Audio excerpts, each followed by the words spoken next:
HMP ভাইরাসে আক্রান্ত নারীর মৃত্যু নিয়ে যা জানালো স্বাস্থ্য মন্ত্রণালয়, চলুন আমরা একটু দেখে নিই। দেশে হিউম্যান এইচএমপিভি আক্রান্ত হয়ে মারা যাওয়া নারী সানজিদা আক্তার ৩০ অন্যান্য জটিল রোগেও আক্রান্ত ছিলেন বলে জানিয়েছেন স্বাস্থ্য মন্ত্রণালয়ের বিশেষ সহকারী অধ্যাপক ডক্টর মোহাম্মদ সায়েদুর রহমান।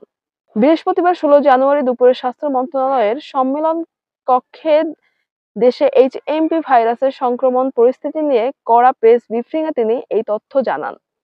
এইচএমপিভি ভাইরাসের সাধারণত কেউ মারা যায় না উল্লেখ করে সাইদুর রহমান বলেন, ওই নারী এইচএমপি ভাইরাসে মারা গেছেন সেটি সরাসরি বলা যাবে না। তিনি আরো গত বুধবার মারা যাওয়া ওই নারী অসুস্থ হয়েছিলেন ১ মাস আগে। তিনি এইচএমপি ভাইরাসে আক্রান্ত ছিলেন, পাশাপাশি অন্যান্য জটিল রোগেও আক্রান্ত ছিলেন। ভাইরাসটি নিয়ে আতঙ্কিত হওয়ার কিছু নেই জানিয়ে স্বাস্থ্য মন্ত্রণালয়ের বিশেষ সহকারী বলেন, তবে সতর্ক থাকতে হবে। সরকারের পক্ষ থেকে সব প্রস্তুতি নেওয়া হয়েছে। এ সময় তিনি সবাইকে স্বাস্থ্যবিধি মেনে চলারও পরামর্শ দেন।